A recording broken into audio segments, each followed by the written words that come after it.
중국의 유니콘 기업들의 약진, 보고만 있을 수는 없습니다. 우리도 꿈을 가진 젊은이들이 세상을 향해서 도전할 수 있는 더 큰 기업으로 발전할 수 있도록 유니콘 기업을 만드는 방법이 최선의 정책이라고 저는 생각합니다.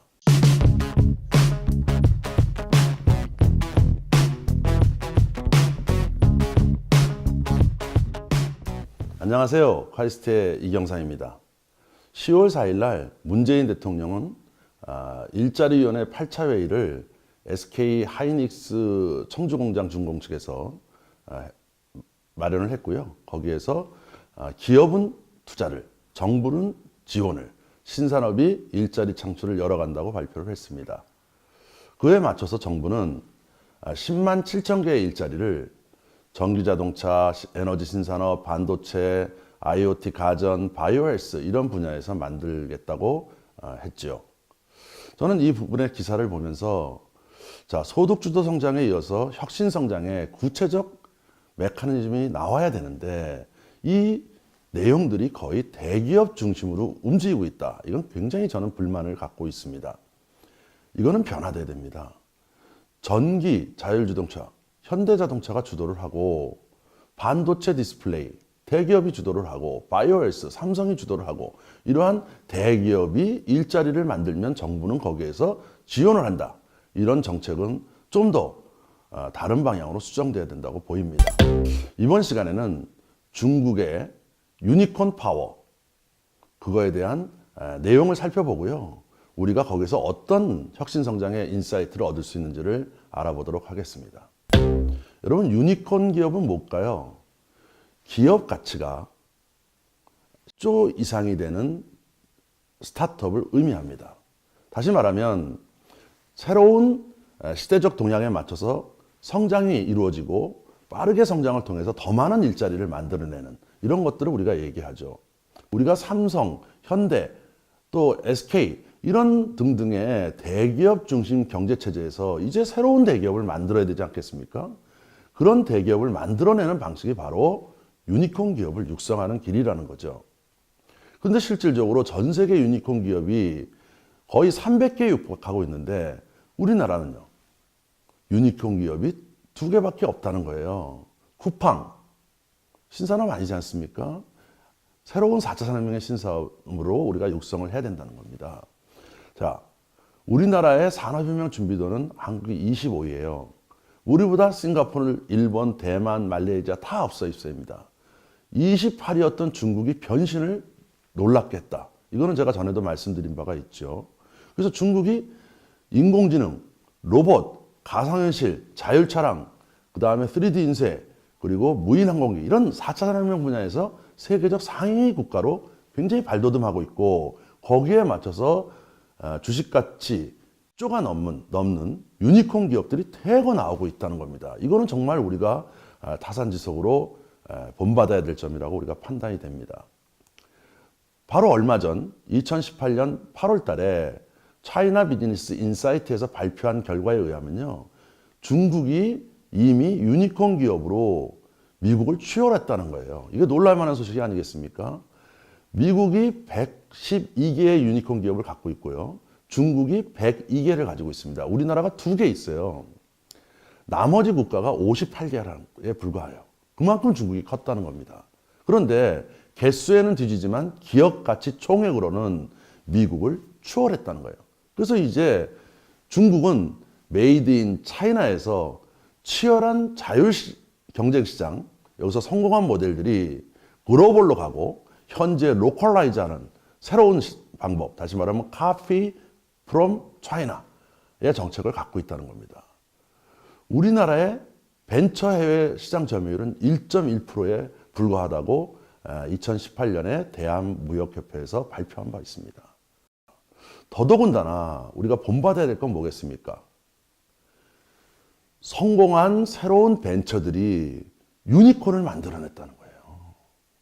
알리바바가 29개의 유니콘 기업을 만들었고요. 텐센트가 26개, 샤오미가 12개 이런 성공한 기업들이 자기의 후배들을 양성해서 그들을 또 유니콘 기업으로 만들어주는 이런 선순환 생태계가 형성됐다는 게 너무나 부러운 일이 아닐 수 없습니다.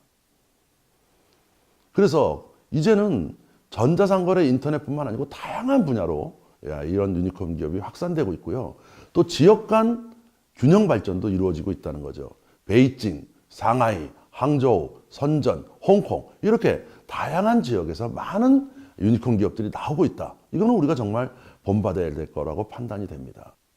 자, 여기서 우리가 음미해 볼 만한 얘기가 있어요. 29개의 유니콘 기업을 육성한 알리바바의 마인 회장이 이런 얘기를 했습니다. 젊은 사람들을 도와주자. 비록 지금 그들은 젊지만 그리고 작지만 그들은 이제 커질 것이고 그리고 우리가 그들의 마인드를 북돋아주고 자금을 지원해주면 또 육성해주면 그들이 커서 결국 그들이 세계를 바꾼다. 이제 4차 산업혁명 시대는 새로운 기업들의 시대다. 새로운 상상력으로 무정한 우리의 스타트업들이 더 커져서 발전할 수 있도록 우리가 해야 된다. 그런데 우리는 너무나 현재 일자리에 급급해서 조급증이 많다라는 거예요. 3년 안에 일자리를 몇 개 만들겠다. 이거보다 더 중요한 건 우리의 다음 세대를 위한 신산업, 신대기업의 육성이 필요하다고 판단이 됩니다. 중국의 유니콘 분석을 조금 더 분석을 해보면요. 중국의 유니콘 기업 총합이요. 벨기에 GDP를 추월했습니다. 이건 뭐냐면 국가로 치면요. 세계 26위의 경제대국이 되는 거예요. 그런데 놀라운 건 이제 인터넷 기반이 아니고 핀테크, O2O, 인공지능 이런 분야가 전체 유니콘의 65%, 다시 말하면 4차 산업혁명을 리딩하고 있다는 겁니다. 인공지능 분야만 5개의 유니콘을 갖고 있어요. 우리는 인공지능에 얼마나 많은 스타트업들이 지금 커지고 있습니까? 이거는 우리가 많은 생각을 갖게 합니다. 미국의 발표 결과를 볼까요? 테크 스타트업이 바로 2018년에 발표한 결과에 의하면 상위 10개의 유니콘 중에 7개가 중국이에요. 그만큼 빠르게 뛰고 있다는 겁니다. 1위가 누굴까요? 알리바바의 엔트 파이낸셜이라는 지주사가 되겠습니다. 디디 추싱, 샤오미 이렇게 계속 발전하고 있는 게 새로운 중국의 모습이죠. 디디 추싱만 하더라도 2012년에 시작됐지만 지금 기업 가치가 560억 달러예요. 불과 3개월 전에는 40조 원이라고 했는데 지금 60조 원으로 발전을 했습니다. 국내 대기업 중에서요. 60조를 넘는 건 딱 우리 하나입니다. 삼성전자 100조고요. 현대자동차만 해도 33조예요. 그러니까 새로운 대기업 이런 것들이 육성될 수 있는 시점인데 우리는 과연 그렇게 하고 있는가? 이거는 우리가 반성해야 될 점이 많다고 보입니다. 이제 중국의 스타트업들은 중국에서 시작하는 것이 아니고 본투 글로벌, 해외에 나가서 성공한 사례들을 많이 만들어내고 있습니다. 중동의 이커머스 1위 회사는 중국의 졸리칙이라는 회사입니다. 이 회사는 4억 명이 동일한 언어를 사용하고 있는 중동, 여기에 진출을 해가지고요. 5년간 매년 300%씩 성장을 했어요. 그래서 올해 유니콘 기업으로 등극을 했습니다. 해외에 나가서 직접 거기서 성공을 한다는 거죠. 또 인도의 뉴스 정보 앱 1위 회사는 바로 중국의 뉴스독입니다. 인공지능 알고리즘을 기반으로 해서 인도는 9개 이상의 다양한 언어를 쓰거든요. 그 언어를 모두 인공지능이 추천해주고 또 콘텐츠를 바꿔주는 이러한 새로운 방식에 의해서 인도를 장악하고 있습니다. 본투 글로벌, 바로 해외에 나가서 성공시키는 이런 모델들을 우리가 끌고 가야 됩니다. 자, 기술적인 측면에서는 어떨까요? 이전에도 설명해 드렸지만 2018년에 미국 스탠포드 대학이 주최한 인공지능 독해력 대회에서 1위가 알리바바 아니었습니까? 2위가 텐센트 아니었습니까? 6위가 알리바바 아니었습니까? 이렇게 인공지능 분야도 세계 선두로 나가고 있다는 거예요. 드론 분야는 어떨까요? 세계 1위입니다. 여러분 잘 아시는 DJI라는 회사는 세계 드론의 72%의 점유율을 가지고 있습니다. 미국, 독일, 네덜란드, 일본, 홍콩 또 우리나라에 지사를 들고 영업을 하고 있죠. 3D 프린터 어떻습니까?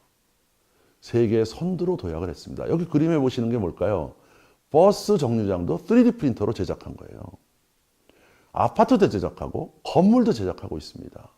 그래서 3D 프린터의 산업 발전 촉진 계획에 의해서 3D 프린터에만 중국의 금융기관들이 11억 달러를 투자했습니다. 연간 25.8%의 성장률을 지속하고 있다. 이거는 우리가 앞으로 3D 프린터, 인공지능, AR, VR, 드론 이런 4대 혁신 분야에서 우리가 너무 뒤처지고 있다라는 것을 볼 수가 있습니다. 물론 중국에도 리스크는 있습니다. 첫 번째는 뭘까요? 너무 정보가 주도하다 보니까 테크노 민족주의에 의존하고 있다. 그래서 애널리스트들은 중국의 광풍이 결국 바람직한 혁신을 가져오느냐 아니면 정부가 개입해서 골드러시로 끝날 거냐 이렇게 판단을 유보하고 있습니다. 이런 내용을 보면요. 마인 회장은 2018년 9월 17일에 중국 상해에서 열린 인공지능 대회에 참석해서요. 정부는 정부가 할 일을 하고 민간 기업은 민간 기업이 할 일을 해야 된다. 인공지능과 같은 새로운 산업에 정부가 개입해서는 안 된다. 이런 얘기를 한 바가 있죠. 실질적으로 약간 위험 리스크는 있는데요. 알리바바 자회사인 핀테크 기업인 엔트파이낸셜에 중국 정부가 조사에 들어갔다. 왜 그럴까요? 좀 비판적인 기사를 낸다고 조사에 들어갔다는 겁니다. 또 텐센트 주가도 게임 산업의 규제로 급락했고요.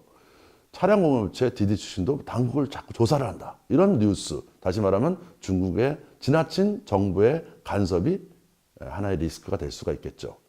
두 번째는 뭘까요? 미국과 중국의 무역전쟁의 파고에 중국 기업들이 흔들릴 수 있다는 겁니다. 그 하나의 예로 보면 ZTE라는 기업이 있지 않습니까? 이 기업이 세계의 통신 장비로 4위인데요.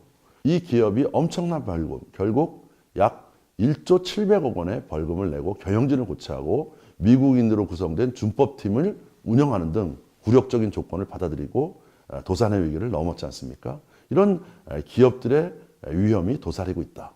이걸 어떻게 잘 넘을까? 이것이 중국의 리스크 2가 되겠고요. 세 번째는 중국 기업들이 재무 건전성이 안 좋다는 겁니다. 기업 부채 비율이 283%예요. 세계 1위입니다. 미국이 67%고요. 일본이 101%고 우리가 105%예요. 그러니까 상당히 높다는 걸 알 수 있죠. 이것도 굉장히 리스크가 되겠죠. 왜냐하면 앞으로 미국과 중국의 무역 전쟁에 의해서 금융의 위기가 오면 아주 줄도산이 될 수 있는 이런 사회적 위기도 갖고 있습니다. 이런 위기가 있지만 결국 우리는 뭐겠습니까? 중국의 위기에 편승하는 것이 아니고 우리 스스로 유니콘 기업을 만들고 발전해 나가야 됩니다. 자, 여기 보시는 게 우리나라의 2016년 인구 분포거든요. 거기에서 0세에서 4세를 보세요. 2밀리언이죠. 그거를 그냥 1로 한번 계산해서 이웃 나라들과 한번 비교를 해보면요. 지금 보시는 건 어디겠어요? 아주 튼튼하죠? 미국입니다. 미국은 인구가 줄지 않고 계속 유지되고 있다는 걸 알 수가 있어요. 자, 다음은 뭘까요? 일본과 중국표입니다. 일본과 중국표를 보더라도 우리처럼 급격하게 줄지 않고 있지 않습니까? 더군다나 중국은 최근에 하나만 낳기라는 출산 제한에서 풀어줌으로 인해 가지고 인구가 또 늘어나고 있습니다. 자, 그러면 우리나라의 0세에서 4세 어린이의 인구 비율을 1로 봤을 때 일본과 중국과 한번 비교해 보면 어떨까요? 현재 총 인구로 보면요. 우리가 1, 일본이 2.04배, 중국이 28배입니다. 근데 앞으로 0세에서 4세의 어린이는 어떻게 될까요? 우리가 1일 때 일본은 2.6배, 중국은 44배예요. 다시 말하면 우리는 더 인구가 적어서 치열한 경쟁을 해야 된다는 겁니다. 그래서 지금부터 혁신 코드는 어디에 맞춰져야 됩니까?